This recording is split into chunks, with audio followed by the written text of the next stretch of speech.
Hello everyone, welcome to our channel the exam helper. जैसा कि आपको पता है कि EMRS की जो वैकेंसी है 2023 की, उसकी एग्ज़ाम डेट शीट अनाउंस हो चुकी है। नेक्स्ट मंथ आपका एग्ज़ाम है। उसी के रिगार्डिंग मैं आपको क्या पढ़ा रहा था, मैथ्स पढ़ा रहा था JSA के लिए और अकाउंटेंट के लिए। आपको पता है इसके अंदर 20 नंबर का वेटेज JSA के अंदर है और अकाउंटेंट के अंदर 30 नंबर का मैथ्स का वेटेज है। और आपको इतना पता होगा कि मैथ्स के वेटेज के बिना, मैथ्स क्लियर करने के, अच्छा स्कोर करे बिना आप सिलेक्शन तक नहीं पहुंच सकते। उसी के लिए मैंने मैथ्स की एक सीरीज स्टार्ट करी थी जिसका नाम था भोकाल सीरीज। और उस भोकाल सीरीज के अंदर मैथ्स की पहली क्लास मैंने आपको प्रोवाइड करा दी थी। आई होप आप उस वीडियो को आपने देख लिया होगा। अगर नहीं देखा है तो आप चैनल पे जाकर के उस वीडियो को देख सकते हैं, अपलोड है। हम क्लास दूसरा स्टार्ट कर रहे हैं। जो परसेंटेज का पहला पार्ट मैंने कराया था उसी का ही पार्ट 2 मैं स्टार्ट करने जा रहा हूँ। इसका नाम है भोकाल सीरीज। परीक्षा में बार बार जो 100% जो आए हुए क्वेश्चंस हैं और आएंगे, इतना मैं आपको इतना कह सकता हूँ कि आप परसेंटेज का ये लेक्चर देख लीजिए, पार्ट 1 और पार्ट 2। आपका एक भी क्वेश्चन कहीं पर भी नहीं छूटेगा। आप टेंशन फ्री होकर के एग्जाम देने जा सकते हैं, मैं इतना कह सकता हूँ आपको। ठीक है, तो चलिए आगे नेक्स्ट में बात करते हैं। सबसे पहले तो देखिए, EMRS के लिए 2023 के लिए राहुल सर आपको पढ़ा रहे हैं। ठीक है, मैथ्स के टॉपिक उन्होंने डिस्कस कर लिए थे आपके बारे में। ये सारे टॉपिक्स मैं आपको पढ़ाऊंगा। ठीक है, फिर उसके बाद मैथ्स की क्या, कंप्यूटर की क्लासेस भी उनकी चालू हैं। और कंप्यूटर क्लासेस के बाद जीके के शानदार टीचर हैं, बहुत ही अच्छा। खुद रेलवे में सीनियर क्लर्क की जॉब करते हैं, सिलेक्टेड हैं।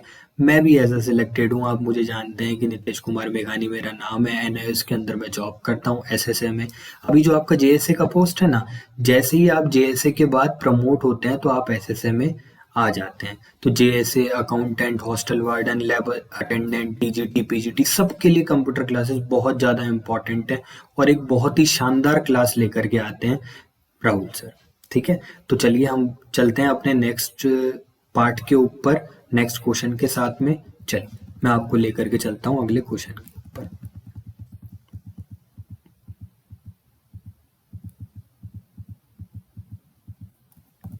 तो ये रहा आपका क्वेश्चन 29 नंबर। तो चलिए नेक्स्ट क्वेश्चन के ऊपर बढ़ते हैं अपन। नेक्स्ट क्वेश्चन हमारे पास कौन सा है, 29। देखिए समझिए, ताजे फलों में 68% पानी है और सूखे मेवे में 20% पानी होता है।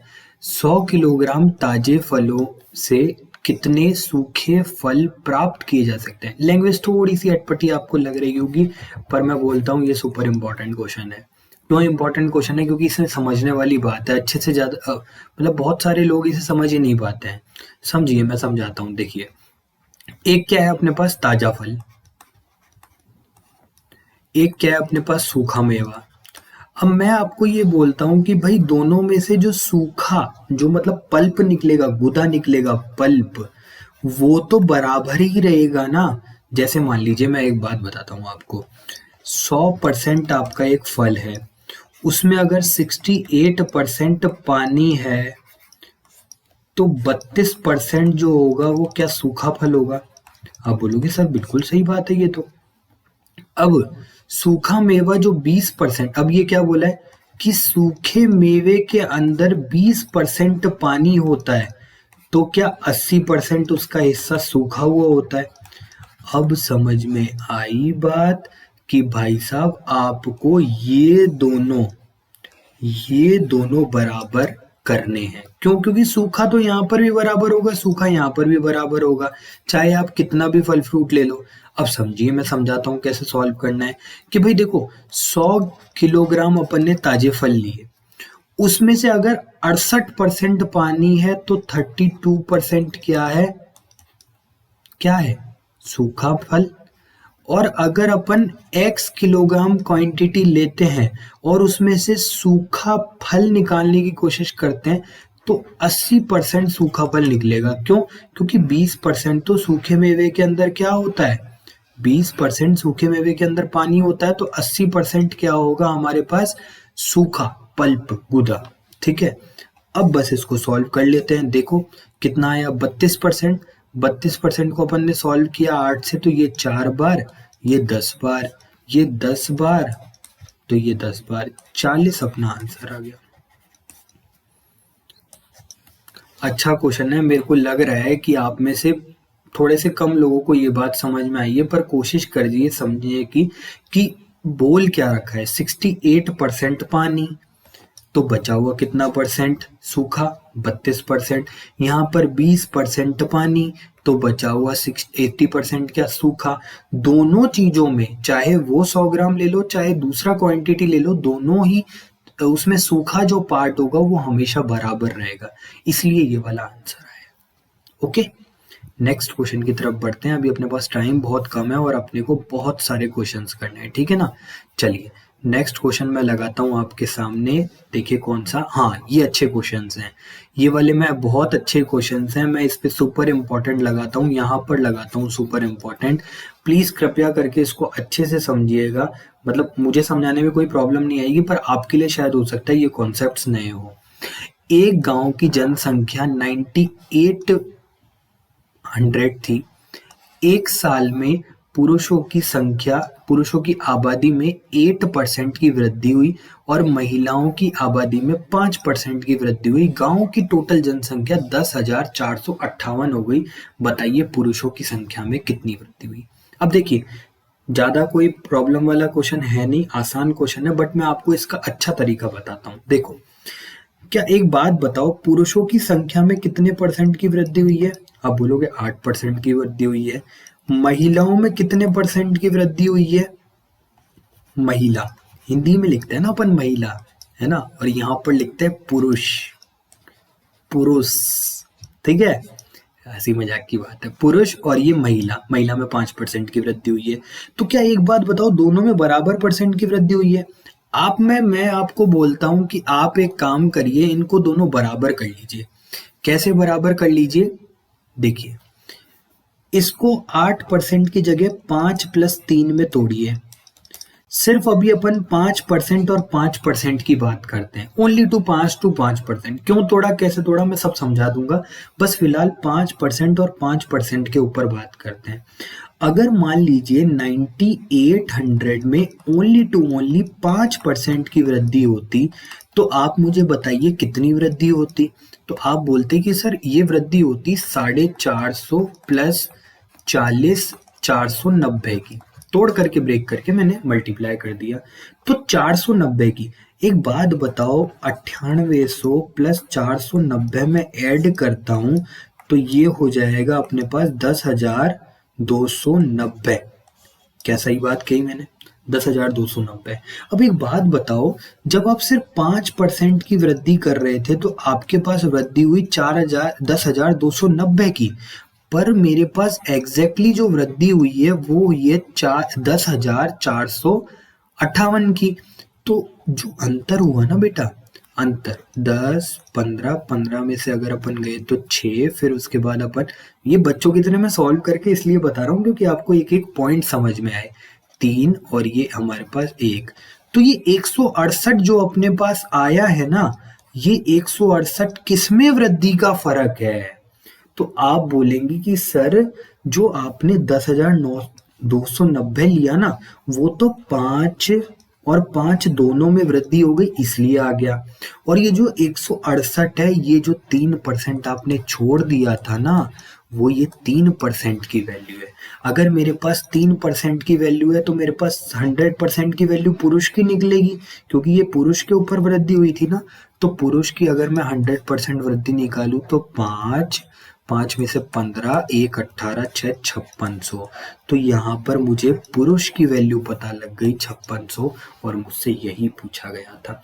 वैसे आप बेसिकली इस क्वेश्चन को एलिगेशन से भी कर सकते हैं, बट मैं अभी यहाँ पर एलिगेशन नहीं पढ़ा रहा हूँ, इसलिए मैंने एलिगेशन नहीं बताया, मैंने आपको परसेंटेज ब्रेक मेथड बताया। इस मेथड को क्या कहेंगे आप? परसेंट ब्रेक मेथड, जहां पे मैं परसेंट को ब्रेक करूंगा, 5% + 3% और ये 5%, 5% तो मैंने कंबाइंड, 5% जो ये मैंने वृद्धि करी ना, ये मैंने कंबाइंड वृद्धि कर ली, पुरुष के अंदर भी और महिला के अंदर भी। अब जो बच गया 168 ये वाला, ये 168 वो बचा है जहां पर मुझे 3% वृद्धि करवानी थी पर वो हुई नहीं। 3% वृद्धि जिसकी नहीं हुई वो था पुरुष, क्योंकि पुरुष की वैल्यू ही दे रखी है ये, और मुझे उसको डिस्ट्रीब्यूट करके मेरे को 100% के बराबर वैल्यू करनी थी। मैंने 155600 आंसर निकाल दिया।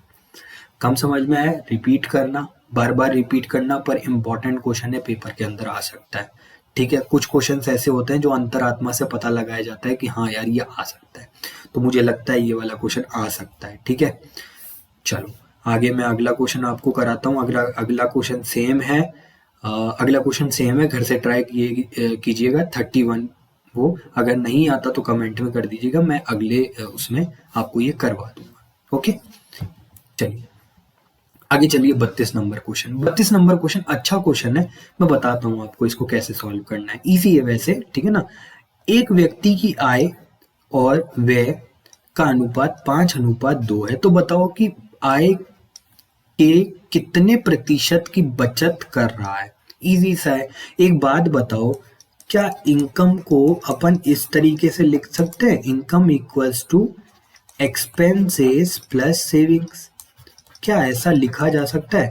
आप बोलोगे सर बिल्कुल लिखा जा सकता है, यही तो होता है भाई। आपने कमाए 100 रुपए, उड़ा दिए 95 रुपए, तो 5 रुपए आपकी बचत हो गई। क्या ये सही बात है? बिल्कुल सही बात है भाई, खर्चा तो ज्यादा ही होता है ना, ठीक है ना। तो आप एक बात बताइए, आय आपकी है 5, एक्सपेंडिचर है आपका 2, और आपके पास सेविंग जो हो जाएगी वो कितनी हो जाएगी, 3। बस यही पूछा है इसने कि रेशो के हिसाब से ये बता दो कि आय के कितने प्रतिशत की वो बचत कर रहा है। तो 3 बचत कर रहा है, आय के ऊपर आय जो है 5 है, मल्टीप्लाई बाय 100, 60। वैसे 60% की वैल्यू मैं आपको बता भी चुका हूँ, 3/5 होती है, तो ऐसे भी कर सकते हो। इजी है क्वेश्चन। चलते हैं नेक्स्ट के ऊपर। नेक्स्ट हमारे पास कौन सी वैल्यू है, कौन सा क्वेश्चन है? क्वेश्चन है हमारे पास, एक सेकेंड, क्वेश्चन है हमारे पास नेक्स्ट 33। नेक्स्ट 33 क्वेश्चन में क्या करना है मैं जल्दी से आपको बताता हूँ, क्योंकि हमारी क्लास भी बहुत लंबी हो चुकी है, तो फटाफट से क्वेश्चंस को निपटाते हैं और इस टॉपिक को करते हैं एंड, और ताकि आपका 100% स्कोर कराया जा सके। कोर्स भी तो करना है ना, ठीक है ना, अगले महीने एग्जाम है। राघव अपनी आय का 80% खर्च करता है।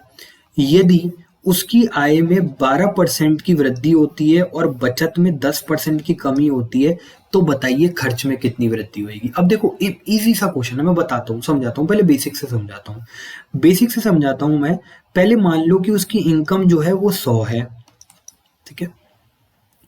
खर्चा कितना करता है, 80, तो बचत कितनी करता है, 20। अब मैं इसको अगर डिनोट करना चाहूँ तो मैं इसको सेविंग लिख देता हूँ, इसको एक्सपेंसेस लिख देता हूँ, और इसको मैं लिख देता हूँ इनकम। ठीक है, आप बोलोगे सर इतना समझ में आया। मैंने बोला उसकी आय जो है वो अब कितनी हो गई, 12% की वृद्धि हो गई, तो अब क्या हो गई, 112 हो गई। ठीक है, बचत में 10% की कमी हुई, इसका मतलब बचत जो है अब हो गई 18। भाई 20 का 10% अगर अपन निकालेंगे तो 2 आता है, 2 की कमी हो गई तो 18 हो गया। अब एक बात बताओ मुझे, एक्सपेंसेस बताओ कितने हुए होंगे। तो आप बोलोगे सर हम तो बच्चे की तरह कैलकुलेट करेंगे 18, और यहाँ से 12 का हासिल लेंगे और करेंगे 4, और फिर यहाँ से अपन हासिल लेंगे तो 10, 10 में से 1 गया 94। क्या ऐसे करोगे क्या? मत करना यार, बिल्कुल ऐसे सिलेक्शन नहीं होगा। ठीक है, डायरेक्ट 94 लिखो, ठीक है ना, आदत बनाओ। अब वो क्या बोल रहा है कि खर्च में कितने परसेंट की वृद्धि हुई, तो खर्च में भैया कितने परसेंट की वृद्धि हुई, 14 की वृद्धि हुई। पहले वाला हमेशा बेस वैल्यू कहता है, इसी के ऊपर कंपैरिजन किया जाता है, तो 80 मल्टीप्लाई बाय 100। अगर अपन मल्टीप्लाई बाय 100 करेंगे तो कितना आएगा, ये 5 हो जाएगा और ये हो जाएगा अपना 4। ये 70 डिवाइडेड बाय अगर अपन 4 करेंगे तो हमारी वैल्यू आ जाएगी 17.5। ये हमारा फाइनल आंसर आ जाएगा। क्या ये मेथड एग्जाम में अपनाना है? जी नहीं, ये मेथड एग्जाम में नहीं अपनाना, मैं आपको बताता हूँ कैसे अपनाना है। देखो 100 बराबर 80 प्लस 20, इतना तो आप समझ में आ चुका होगा आपको कि ये वाला लिखना था। अब मैं आपको बोलता हूँ कि आप है ना वैल्यू मत लिखो, आप डायरेक्ट चेंज को देखो। चेंज कैसे देखो मैं बताता हूँ। इसमें कितना अंतर आया, 12% की वृद्धि हुई है। इसमें कितना कम हुआ, इसमें 2 कम हुआ है, इसमें 2 कम हुआ था ना, 2 कम हुआ था ना, तो यहाँ पर ये कहीं ना कहीं वैल्यू 14 रही होगी। आप बोलोगे सर ये तो मतलब डायरेक्ट ही तो निकालना है, डायरेक्ट ही निकालना है बबुआ। 17.5 हम सिलेक्शन इसीलिए ही तो लिया है क्योंकि हम डायरेक्ट जानता है कि ये क्या करना है। पर इस बात का ध्यान रखना, यहाँ पर साइन जो होगा, यहाँ पर कमी हो रही है ना, यहाँ पे ये देखो ये कि कमी हो रही है, ये कमी हो रही है, इसलिए इसको माइनस में लेना है। तो 12 बराबर 14 माइनस 2 करेंगे तब ये सेटिस्फाइड होगा। और आपको ये डायरेक्ट लिखने की आदत होनी चाहिए, तब जाकर के आप कुछ ना कुछ मतलब अच्छा एग्जाम क्रैक कर सकते हैं, ठीक है ना। तो दोनों तरीके मैंने बता दिए, दोनों तरीके से आप इसको क्वेश्चन को कर सकते हैं। मैं आगे बढ़ता हूँ नेक्स्ट क्वेश्चन के अंदर। नेक्स्ट क्वेश्चन मेरे पास आगे चलेगा, कौन सा चलेगा बताओ? 34। अब 34 को मैं डायरेक्ट करूंगा, ठीक है ना, नहीं करूंगा कुछ भी। 100 बराबर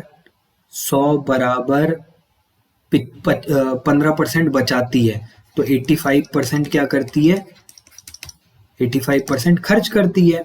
कितना परसेंट बढ़ा? 20% बढ़ा। 20% की वैल्यू कितनी हो जाएगी? 17 प्लस बचत में कितने परसेंट की वृद्धि हुई? 60। 60% की वृद्धि हुई, तो बताओ कितना हुआ ये?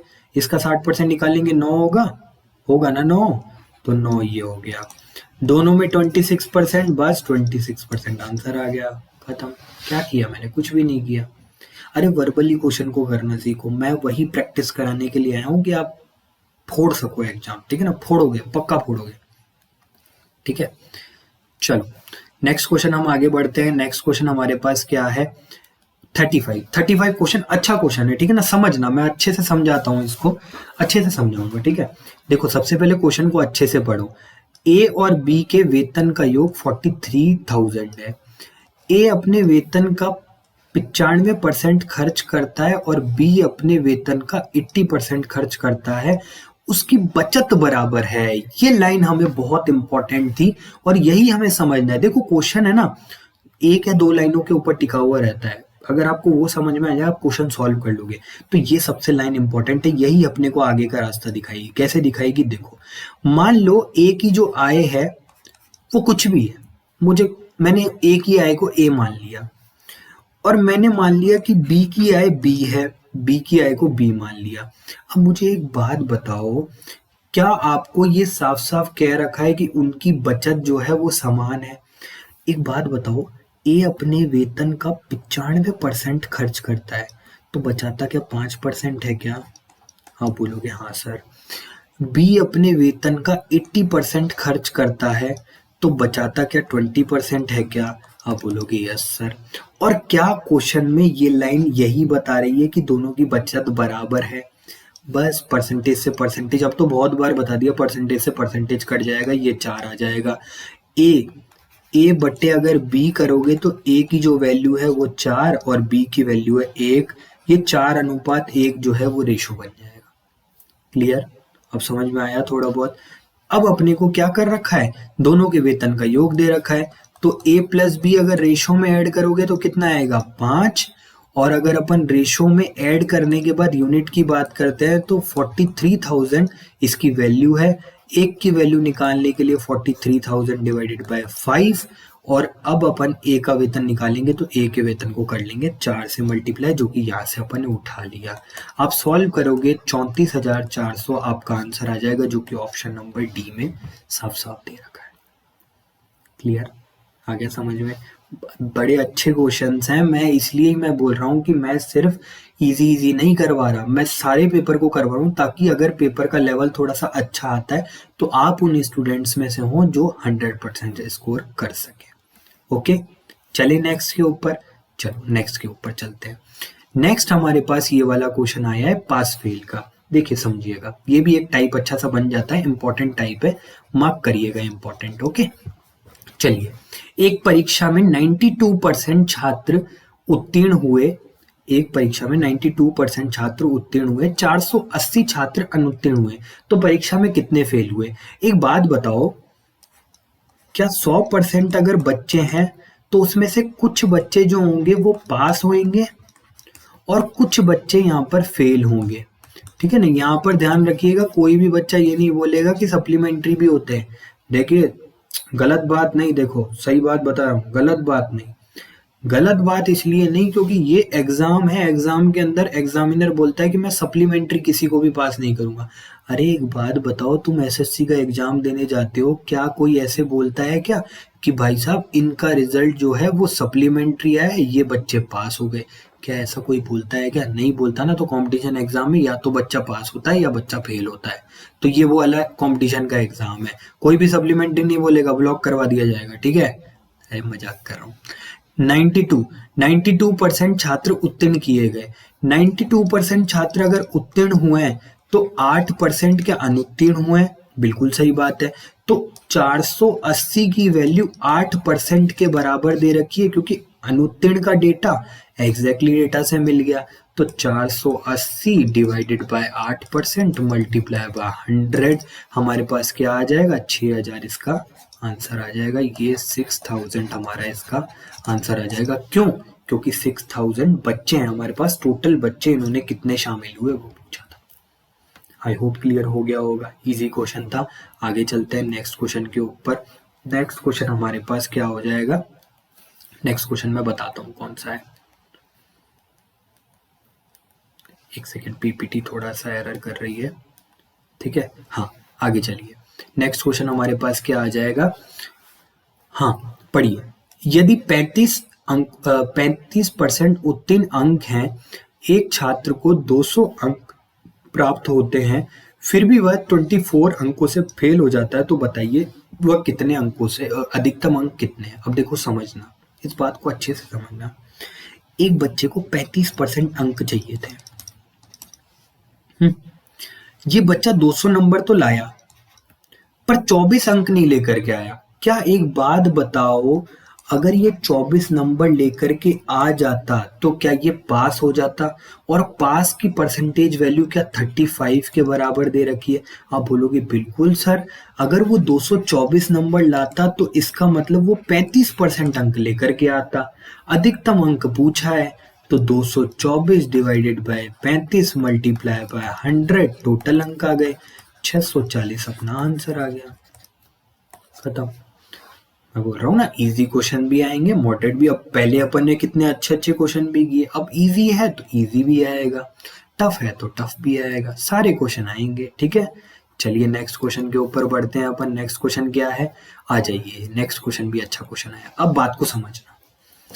यदि कोई छात्र 43% अंक प्राप्त करता है तो 72 अंकों से फेल हो जाता है। लेकिन जब कोई छात्र 57% अंक प्राप्त करता है तो वो 40 अंकों से उत्तीर्ण हो जाता है। अब बात को समझना। एक बात बताओ, 43 लाने वाला फेल कितने से हुआ? 72 से। तो इसका मतलब अगर उसे 72 अंक और मिल जाते तो वो क्या पास हो जाता क्या? सही बात है सर, आप ये सही कह रहे हो, अगर उसको 72 अंक मिलते तो वो पास हो जाता। ठीक है, अब लेकिन जब वह 57% अंक प्राप्त करता है तो उसे 40% उत्तीर्ण मिलते हैं। मतलब मैं बताता हूं इसका मतलब क्या बोल रहा है कि अगर उसे 57% अंक लेकर के आया ना तो वो 40 नंबर एक्स्ट्रा लेकर के आ गया। अगर वो 40 नंबर एक्स्ट्रा नहीं लेके आता तो भी वो पास था। और अगर वो यहाँ पर ये वाला जो स्टूडेंट है, मतलब जो स्टूडेंट है, अगर 72 नंबर ज्यादा लेके आता तो भी वो पास था। तो क्या ये बराबर हो गया? आप बोलोगे हाँ सर ये तो बराबर हो गया, इसमें 40 एक्स्ट्रा थे, इसमें 72 कम थे, हमने दोनों को जोड़ करके, एक को जोड़ करके एक को घटा करके पास परसेंट के बराबर लेकर के आ गए। अब ये बराबर हो गया तो मुझे सॉल्व कर लेना ना। तो 72 40 में ऐड करेंगे तो 112, यहां पर इसको लेस किया तो ये हो जाएगा 14। बस अब हमारे पास इतना जो है ना, इतना आप ध्यान रखो कि 14 के बराबर जो है, 14 के बराबर 112 की वैल्यू है। मैं इसे इरेज कर देता हूं क्योंकि जगह थोड़ी सी कम है, मैं इसे इरेज कर देता हूं। अब मुझे पता लगा कि 14% की जो वैल्यू है सर 112 नंबर के बराबर है। उसने प्राप्तांक पूछा था तो मैं 1% की सबसे पहले वैल्यू निकालता हूं। तो 1% इसको डिवाइड करने से आएगा ना, 14 को मैं यहाँ पर लेकर के आया और यहाँ पर डिवाइड कर दिया। तो 14 में कितनी बार गया? अरे बोलो ना, 8 नंबर। तो 1% के बराबर 8 नंबर होंगे। मुझे ये बात समझ में आ गई। अब अगर ये बात समझ में आ गई तो आगे मूव करते हैं। आगे मूव कैसे करेंगे सर? अब मुझे तो समझ में नहीं आ रहा, 52 कैसे आएगा? अरे यार सब्र रखो, हम बता रहे हैं ना, यहाँ पर हम बता रहे हैं, ठीक है ना, हम बता रहे हैं। देखो 43% अंक थे, अगर उसे 72 नंबर और मिल जाते तो वो पास हो जाता क्या? तो इसका मतलब definitely 43 plus 72 number passing marks है। तो अब एक बात बताओ, अगर 1% में 8 अंक होते हैं तो 72 अंक लाने पर उसे कितने परसेंट एक्स्ट्रा होंगे? तो उसे कितने 9% और एक्स्ट्रा लाने पड़ेंगे, तब जा करके वो बंदा पास होगा। तो 43 प्लस 9% इक्वल्स टू 52%, और यही हमारा पासिंग परसेंट हो जाएगा। ठीक है, थोड़े से अच्छे क्वेश्चन भी हैं, थोड़े से बुरे क्वेश्चन भी हैं, थोड़े से मतलब देखो सब मिक्स वैरायटी है। पेपर भी तो मिक्स वैरायटी से आएगा ना, तो इजी इजी क्वेश्चन करके क्या फायदा? मैं ऐसे क्वेश्चन करा दूं लल्लू लल्लू से 5 सेकंड में 5 क्वेश्चन, 10 सेकंड में 20 क्वेश्चन, तो उससे कोई फायदा नहीं है ना, आपका नुकसान ही होगा। ठीक है ना, तो अच्छे अच्छे क्वेश्चन भी करते चलो। चलो नेक्स्ट पे चलते हैं। नेक्स्ट हमारे पास कौन सा क्वेश्चन है? लगाइए सर, क्वेश्चन कौन सा है? क्वेश्चन है हमारे पास 39 नंबर क्वेश्चन। क्या कह रहा है समझना। 900 अधिकतम अंकों में से ए ने एक विषय में 72% अंक प्राप्त किए और दूसरे विषय में 700 में से 80% अंक प्राप्त किए। यदि दोनों विषयों के परिणामों को सम्मिलित किया जाए तो प्रतिशत बताइए। अब देखिए बात को समझना, बात को समझना। यहाँ पर देखो, या तो आप अपना दकियानुसी जो आप लगाते हो तरीका वो लगाओ। जैसे 900 को सबसे पहले 72% निकालेंगे, 700 का फिर उसके बाद 80% निकालेंगे, दोनों को जोड़ेंगे, 1600 में से परसेंटेज निकालेंगे। अरे हटाओ यार, अब 10वीं के बोर्ड का एग्जाम थोड़ी चल रहा है। हम बताते हैं आपको डायरेक्ट तरीका। कैसे डायरेक्ट तरीका? बताओ। परसेंटेज ब्रेक मेथड अभी सिखाया था थोड़ा बहुत, अभी और सिखाता हूँ। देखो एक तो है 900 और एक है 700। इसका सबसे पहले रेशो ले लो आप। मैं आपको बोलता हूँ रेशो, क्योंकि परसेंटेज में एग्जैक्ट वैल्यू का कोई फर्क नहीं पड़ता, आप रेशो से आराम से कर सकते हो। तो 9:7 इसका अनुपात आया। यहां पर इसने बोला कि ये 72% अंक लाया है 900 वाले में से, और 80% लेकर के आया है किसमें? 700 वाले में से। अब मैं आपको बोलता हूं कि इसकी परसेंटेज थोड़ी सी ब्रेक कर लो। कैसे कर लो? 80 को क्या मैं 72 प्लस 8 लिख सकता हूं? आप बोलोगे सर बिल्कुल लिख सकते हैं, बिल्कुल लिख सकते हैं। अब मैं आपको एक बात बताता हूं, देखो क्या 72 यहाँ पे भी है, क्या 72 यहाँ पर भी है? तो देखो फाइनल आंसर में 72 तो आना ही आना है, फाइनल आंसर में 72 तो आना ही आना है। अब बात ये आती है कि इसका एडजस्टमेंट कैसे किया जाए। तो देखो वैसे ये जो टॉपिक है, मतलब ये जो मेथड है, ये एवरेज में आप जाकर के अच्छे से सीखोगे, पर यहाँ पर क्वेश्चन है, सीख लो यार। 8% को सबसे पहले 7 से मल्टीप्लाई करो, आप बोलोगे 56।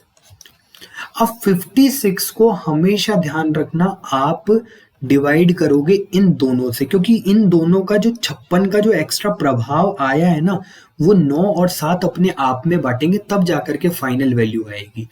तो हम इसको अगर सॉल्व करेंगे तो ये 3.5 आएगा, और इस 3.5 को अब यहाँ पर ऐड कर लेना, आपका 75.5 आंसर आएगा। मेरे हिसाब से लोगों को थोड़ा कम समझ में आया होगा, मैं दोबारा एक बार रिपीट कर देता हूँ। देखो ये जो 8% एक्स्ट्रा है ना, इस 8% को एक्स्ट्रा करके आपको 7 से मल्टीप्लाई करना है, क्योंकि टोटल परसेंटेज यहाँ से आएगा। फिर टोटल परसेंटेज सब में बटेगा, कद्दू कटेगा तो सब में बटेगा। 9 और 7 16 बंदों में बटेगा, 16 यूनिटों में बटेगा, इसलिए अपन ने उसको 16 से डिवाइड किया। जो एक्स्ट्रा परसेंटेज आया उसको 72 तो अपना आना ही आना था, 3.5 और एक्स्ट्रा आया, क्योंकि अपन ने जो ये 8 का प्रभाव था वो सब में बांट दिया। तो 75.5 आंसर आया।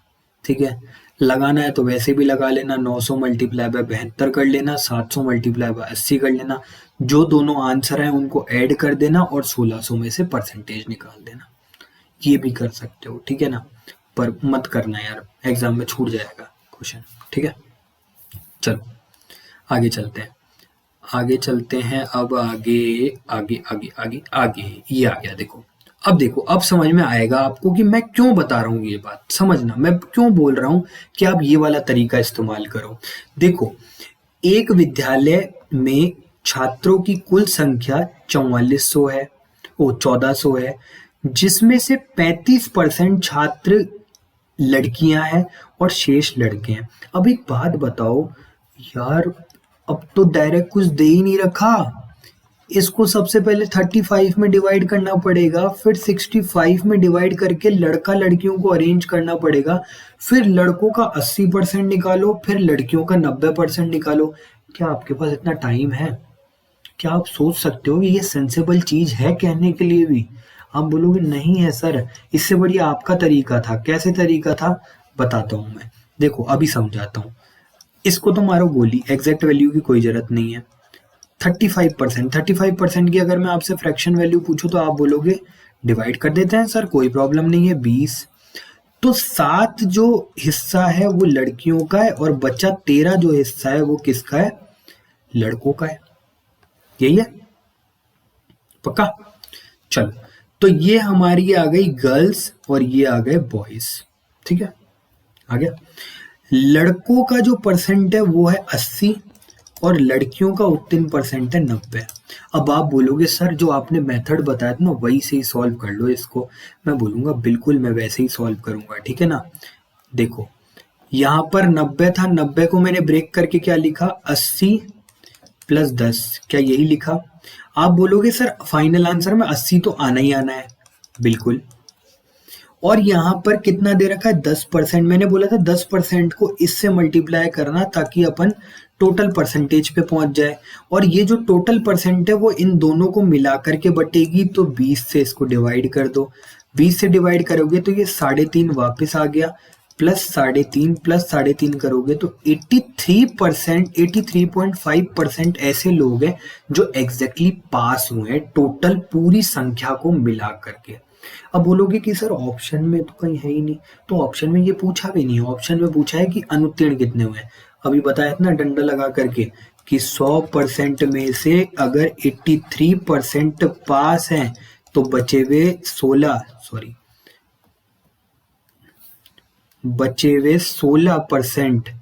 16.5% जो लोग हैं वो फेल हैं, कोई भी सप्लीमेंट्री नहीं है। क्लियर? अच्छा लगा मेथड? अच्छा लगा मेथड तो लाइक कर दो। देखो अब लाइक कर दो। इतने टाइम 40 क्वेश्चन करा दिए यार, पूरा परसेंटेज खत्म करवा रहे हैं फ्री ऑफ कॉस्ट, ठीक है ना। तो इसलिए अब लाइक कर दो और फिर हम आगे क्वेश्चन को बढ़ाते हैं, ठीक है। चलो नेक्स्ट क्वेश्चन। नेक्स्ट क्वेश्चन क्या है देखिए, समझिए। याद है ये वाला क्वेश्चन मैंने आगे ही लगाया था? नहीं है याद? चलो बताता हूं मैं, याद करो। मैंने ए बी रूल पढ़ाया था, A plus minus B, A plus minus A B divided by 100। याद है मैंने बोला था आगे क्वेश्चन आएगा, ठीक है ना। तो ए बी सबसे पहले अपन ने क्या किया? कमी करी है, एक बार 30% की वृद्धि करी है। एक संख्या पहले 30% की कमी की जाती है, कमी कर दी, फिर 30% की वृद्धि की जाती है, वृद्धि कर दी। अब मैंने क्या किया था? ए बी को मल्टीप्लाई करना है, इन दोनों को मल्टीप्लाई करोगे क्या साइन माइनस का ही आएगा? आप बोलोगे सर बिल्कुल माइनस का आएगा साइन तो, और डिवाइड बाय 100 कर देंगे। एक जीरो से एक जीरो, एक जीरो से एक जीरो, माइनस का 9।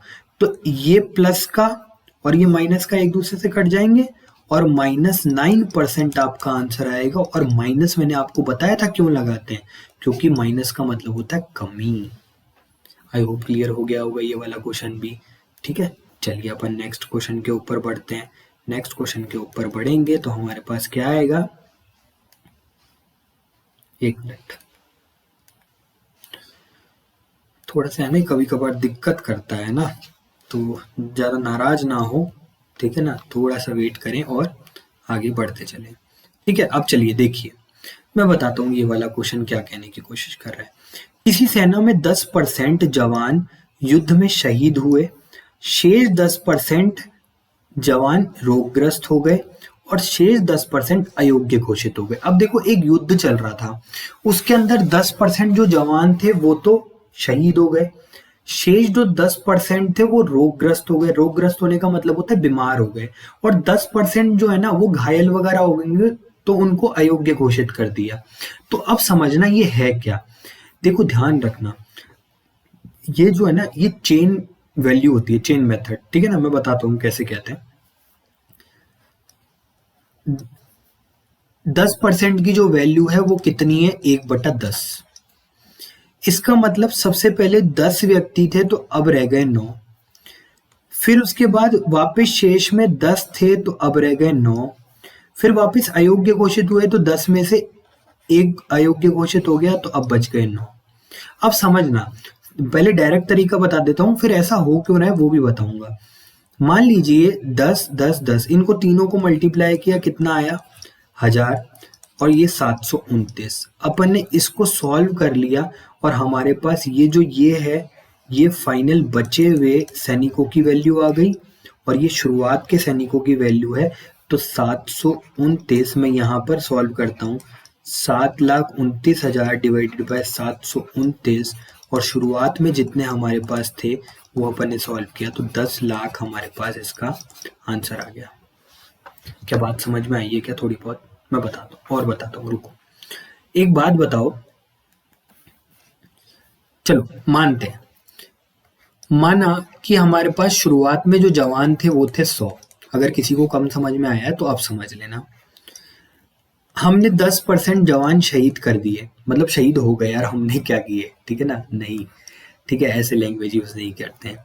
100 में से अपन के जवान जो थे वो 10% शहीद हो गए, है ना। मैं यहाँ पे लिख देता हूँ शहीद, ठीक है, शहीद हो गए, तो बचे कितने, 90, ठीक है। फिर वापस अगर 10% क्या हो गए, रोगग्रस्त हो गए, तो अब कितने बचे, 10% यहाँ पर, तो 81 आप बोलोगे, 81 सैनिक बचे। अब इसमें से भी 10% अपन ने अयोग्य घोषित कर दिए, तो आप बोलोगे क्या, आप बोलोगे 10% कितना होता है इसका, ये बचेगा। ये कैसे बचेगा, इसका 10% माइनस करेंगे तो हमारे पास 8.1 आएगा, 8.1 इसमें से माइनस करेंगे तो 72.9, मतलब इतना सैनिक आपके पास बचा हुआ है घटाते हुए। क्या यही बात थी? अब सिंपल सीधा सा इसको भी वही सॉल्व करना है। ये हमारे पास एग्जैक्ट वैल्यू है 7.29 मल्टीप्लाई बाय 100, यही अपना आंसर आ जाएगा। तो चाहे ये वाला मेथड कर लो चाहे वो वाला मेथड कर लो, कोई प्रॉब्लम नहीं है, मेरा काम है दोनों बताना, जो आपको अच्छा लगे वो कर लेना। ओके, आई होप क्लियर हुआ होगा। लाइक कर दो यार, जल्दी से फटाफट लाइक कर दो। चलो आगे चलते हैं। आगे हमारे पास नया क्वेश्चन आया 43। देखो ये डेप्रिसिएशन वाले क्वेश्चन होते हैं, ये इंपॉर्टेंट क्वेश्चन होते हैं, ठीक है ना। मैं बताता हूँ, वैसे यही वाला जो अपन ने किया था ना अभी, उसी के ऊपर है, दोनों तरीके से बता देता हूँ।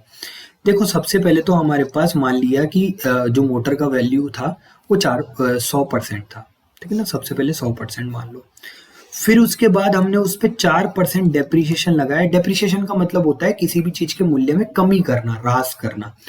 4% अगर अपन ने इसमें कमी करी तो वो हो गया 96। अब उसी के ऊपर अगर अपन 4% की कमी करेंगे तो सोच रहे हो आप, अब कैलकुलेटिव हो गया डेटा, हो गया ना कैलकुलेटिव, थोड़ा सा लग रहा होगा ना। अब देखिए, तो हम कैलकुलेशन करें क्यों, मैं आपको अभी बताया था ना, याद करो। 4% की फ्रैक्शन वैल्यू निकालो। सबसे पहले 4% की फ्रैक्शनल वैल्यू निकालोगे तो कितना आएगा, बताओ, थोड़ा सा बोल दो यार, बोलने में क्या जाता है। 4% की फ्रैक्शनल वैल्यू होती है 1/25। अगर कोई चीज पहले 25 की थी तो अब वो हो गई 24 की, कोई चीज 25 की थी तो अब हो गई 24 की, क्योंकि 2 बार लगा ना, साल में 2 बार लगा है, मतलब 2 साल लगा है, तो 2 साल बाद की वैल्यू पूछिए। तो अब ये वैल्यू जो हो गई 625, मैंने बताया था इन दोनों को मल्टीप्लाई करना है, इन दोनों को मल्टीप्लाई करना है तो 576।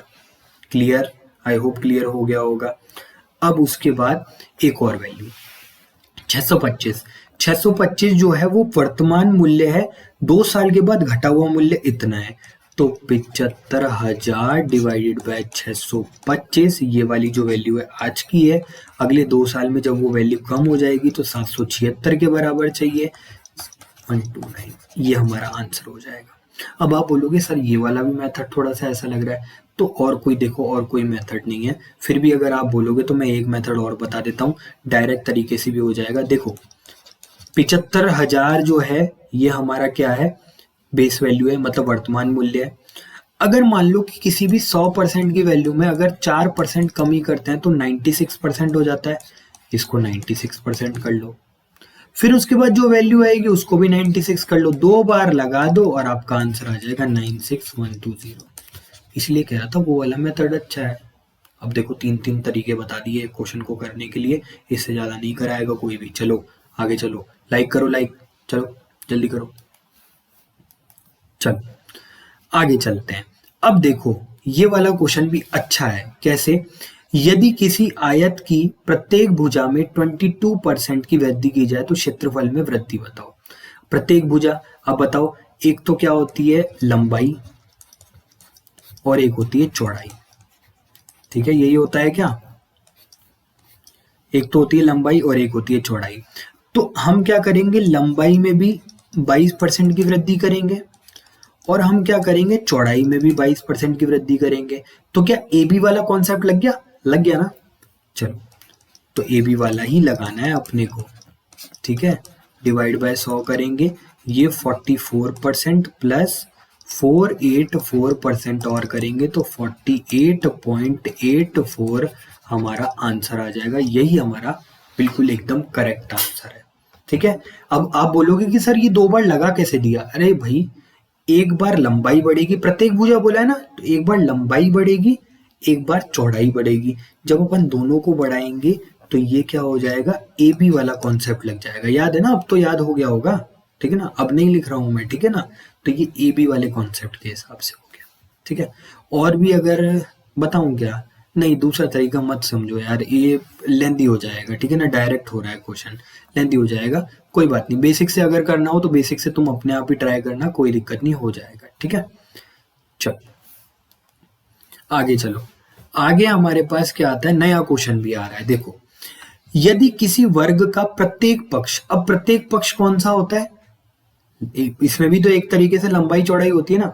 तो भाई 2 भुजाएं मान लो, एक तो हमारे पास 17% अपन ने प्लस कर दिया, ओ सॉरी प्लस नहीं किया, यहाँ पर सिर्फ माइनस माइनस किया है। तो 17% प्लस 17%, 17% हमने घटाया है, 17% वापस घटाया है। फिर उसके बाद इन दोनों को अगर मल्टीप्लाई करेंगे तो प्लस 17 मल्टीप्लाई बाय 17 कितना होएगा, स्क्वायर 289 डिवाइडेड बाय 2। क्या यही होगा? क्या आप बोलोगे सर बिल्कुल यही होगा। 34, इन दोनों का जोड़ करेंगे, 34 माइनस का प्लस 2.89, 2.89 करेंगे तो 31.11% आपका आंसर आ जाएगा और यही आपका फाइनल उत्तर है। ठीक है, ये बहुत छोटे छोटे सवाल हैं, इनको ज्यादा टाइम, इनको इज्जत देना है, इसका मतलब अपनी इज्जत कम करवाना है, इसलिए। ठीक है ना, आगे चलो जल्दी करो।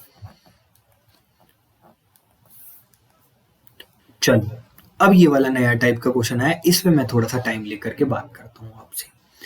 पी अपनी आय का 16% किराए पर, 18% किराने पर और 12% शिक्षा पर और शेष का 45% अन्य मदों पर खर्च करता है और 13,365 रुपए की राशि बचत करता है। ठीक है ना, अब समझना।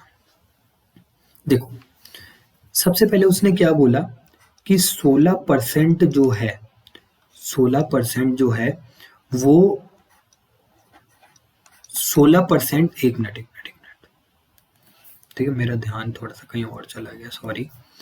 मैं आगे कंटिन्यू करता हूँ इसको। 16% जो है वो किराए पर, 18% जो है वो किराने पर, 12% जो है वो शिक्षा पर और 45% जो है शेष का। ठीक है ना, किस पर? शेष अन्य मदों पर खर्च करता है। शेष का 45% अन्य मदों पर खर्च करता है। अब बात को समझना, देखो 16% किराए पर खर्च कर दिया, फिर उसके बाद 18% किराने पर खर्च कर दिया और 12% किसके ऊपर खर्च कर दिया, शिक्षा के ऊपर खर्च कर दिया, और ये टोटल मिलाकर के हो गया 46%। 46% जो है वो टोटल इसने खर्च कर दिया और अब बचा 54%। और इस 54% में से अब देखो, इस 54% में से उसने 45% जो है वो अन्य मदों पर खर्च कर दिया। इसने अन्य मदों पर खर्च कर दिया और उस अन्य मदों पर खर्च करने के बाद उसके पास राशि कितनी बची? 13,365 रुपए। 13,365। अब इस 54 का हिसाब से, ठीक है ना, चलो ठीक है, मैं पहले एक बार वो कर लेता हूँ, मान लेता हूँ, ठीक है ना, मान करके नहीं बताया मैंने इसको, मान करके बताता हूँ। माना उसकी आय जो है वो 100 है। अब माइनस कर दो 46 जो मैं निकाल करके आया था ना, अब उसको माइनस कर देना, तो बची हुई जो आय है वो 54 है। 54 में से 45% जो है वो अपने को सॉल्व करना है। तो यहाँ पर ये आ जाएगा, सॉरी, ये आ जाएगा 9 बार, ठीक है, ये आ जाएगा 9 बार और ये आ जाएगा 20 बार। अब ये वाला जो आ जाएगा 27 बार और ये आ जाएगा 10 बार। अब इसको सॉल्व कर लो। 12 ये 2 से मल्टीप्लाई करेंगे तो कितनी बार जाएगा बताओ जल्दी से, जल्दी से बताओ। सॉरी, 9 से मल्टीप्लाई करेंगे कितनी बार जाएगा? 2 18, 2 9 से 63, 243। 243 बार गया और 10 से डिवाइड करोगे तो ये आ जाएगा 24.3। अब देखो 24.3 हमारा यहाँ पर आंसर आया, जो कि उसने क्या किया है, अन्य मदों पर खर्च किया है। तो बस अब सिंपल सीधा सा, कोई दिक्कत नहीं है।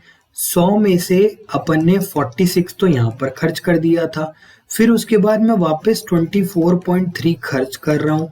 जब मैं इसको सॉल्व करूंगा तो 4 यहाँ पर 70.3 आ जाएगा। 70.3 जो है, 70.3 खर्च कर लिया तो बचा हुआ कितना? यहाँ पर उसकी बचत हुई कितनी? 70.3 के बाद उसकी बचत हुई 29.7। 29.7 जो है वो बराबर है इसके, तो 13,365 रुपए जो है वो 29.7 के बराबर है। आपको अगर 100% चाहिए तो 100 लगा दो। और आपको चाहिए क्या? आपको चाहिए था किराने का। किराने का 18% है तो 18 से मल्टीप्लाई कर दो, जो कि आपका 8100 आ जाएगा। मुझे पता है थोड़ा बहुत कंफ्यूजन भी क्रिएट हो गया होगा, ठीक है ना। एक तो इतनी क्या जगह नहीं है मेरे पास, ठीक है ना, कि एक बार में सॉल्व कर पाऊँ, ठीक है ना। क्वेश्चन थोड़ा सा बड़ा हो जाता है तो इसलिए, पर ठीक है, कोई बात नहीं, आपको समझ में आ गया होगा। और इतना लेंथी डेटा आपके एग्जाम में नहीं आएगा, तो टेंशन नॉट, ठीक है ना। आसानी से कटने वाला डेटा आएगा, इतना ज़्यादा दिक्कत नहीं आएगी। थोड़ा बहुत हो जाता है ना, कभी अपन सिलेक्शन ले लेते हैं क्वेश्चनों का तो थोड़ा डेटा टफ बन जाता है, ठीक है ना। तो अगेन माफ़ी, ठीक है ना। आगे चलते हैं, आगे बार ध्यान रखेंगे। चलो, अरे कई लोग वीडियो छोड़ करके चले जाते हैं यार, बोल रहे कि नहीं सही नहीं पढ़ा रहे। अरे सही नहीं किया तो थोड़ा बहुत चलता है ना, ठीक है ना। छोड़ के मत जाना, लाइक करके जाना, ठीक है। ओ एक मिनट,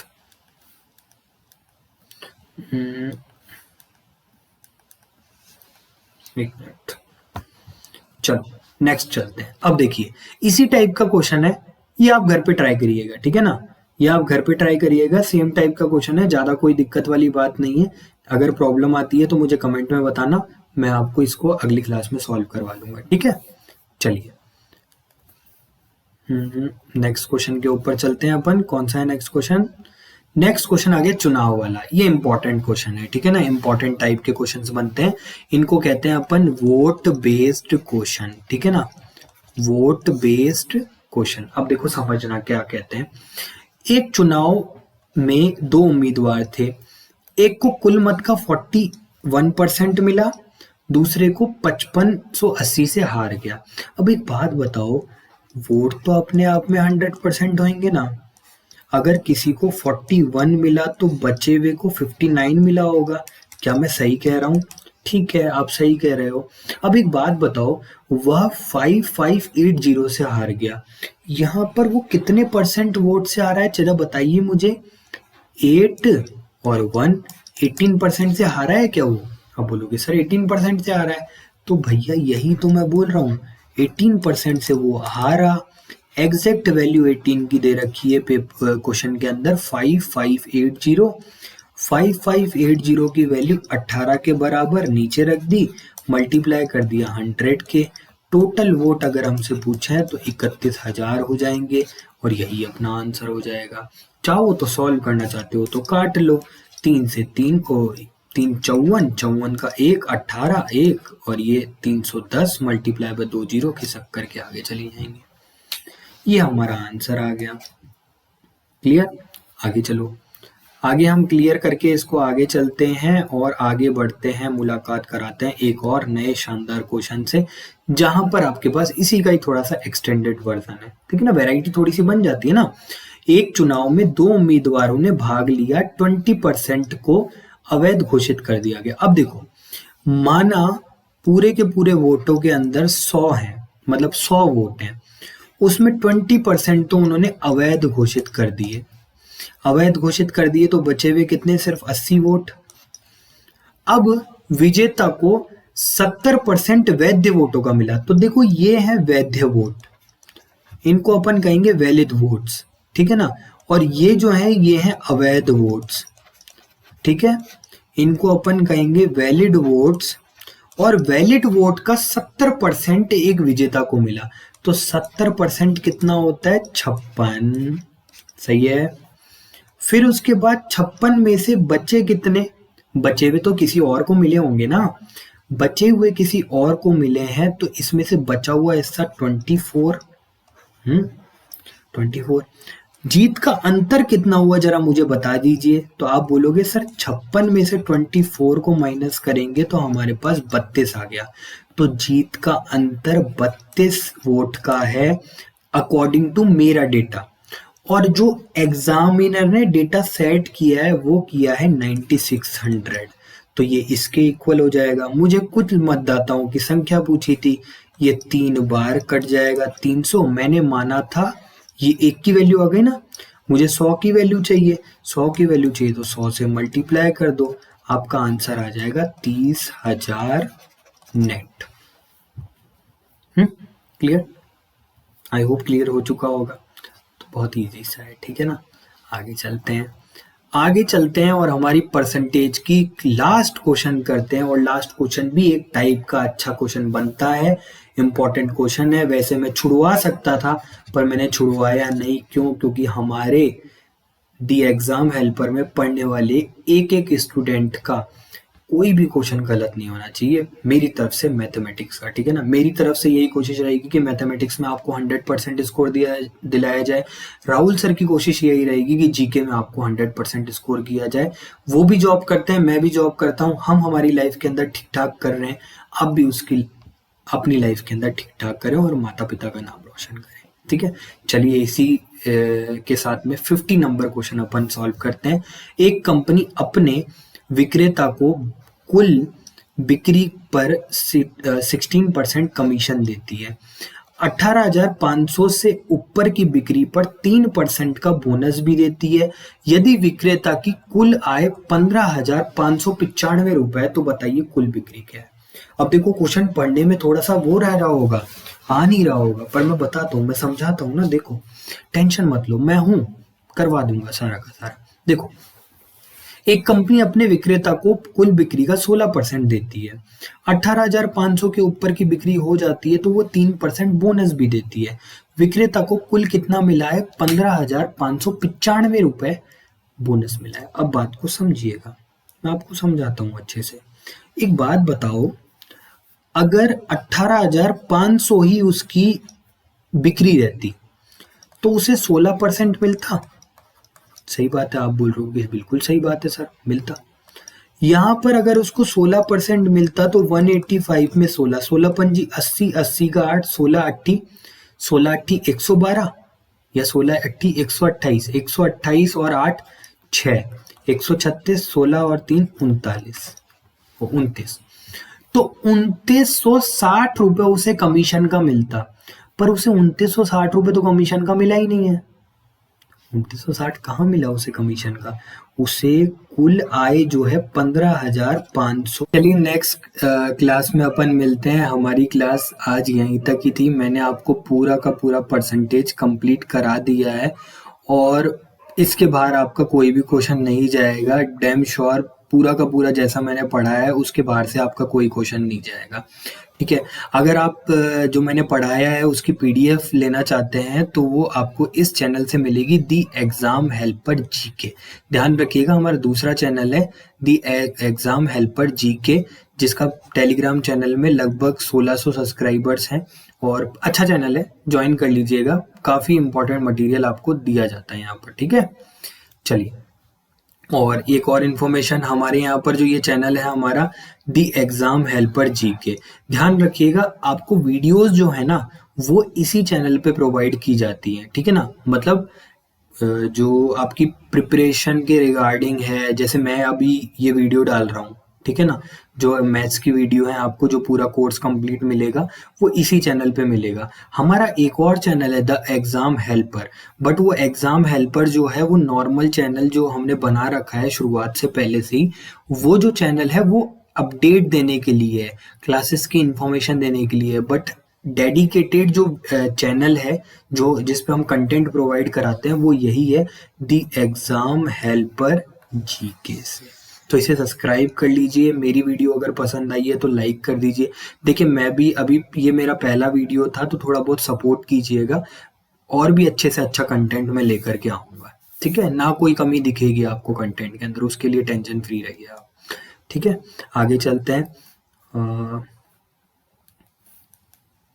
ठीक है, तो ये हमारे प्लेटफॉर्म्स हैं, आप इन पे ज्वाइन कर सकते हैं। सब्सक्राइब कर लीजिएगा चैनल फॉर ऑल अपडेट्स। जितने भी सारे अपडेट होते हैं वो हम द एग्ज़ाम हेल्पर चैनल पे देते हैं, और जितने भी कंटेंट वीडियोस वगैरह प्रोवाइड होती हैं पढ़ाई के regarding, the exam helper GK में मिलेगा। यहाँ पर राहुल सर जो होते हैं वो पूरा जीके संभालते हैं, जीके का पूरा देखते हैं, पूरा पढ़ाते हैं, बहुत अच्छे से पढ़ाते हैं यार। मैं बता रहा हूँ ना कि बहुत अच्छा, ये इंडिया का नंबर 1 जीके चैनल ऐसे ही नहीं डाल रखा, काफ़ी अच्छा कंटेंट है। आप जाकर के कमेंट पढ़िए तो सही, सर जीके करवा दीजिए, सर मैथ्स करवा दीजिए, सब लोग ट्रस्ट करते हैं। क्यों? क्योंकि सब लोग चाहते हैं कि वो सिलेक्शन ले और अपने माँ बाप का नाम रोशन करें। Thank you for watching. ठीक है ना, my name is Nitesh Kumar मेघानी, मैं पहले ही बता चुका हूँ। ठीक है ना, मैं ना इसके अंदर जॉब करता हूँ, और मैं भी ये चाहता हूँ कि आप भी मेरी तरीके से गवर्नमेंट सर्वेंट बन करके अपने माँ बाप का नाम रोशन करें। ठीक है, थैंक यू सो मच। मैं अगले टॉपिक पे आपके साथ मिलता हूँ। Bye bye.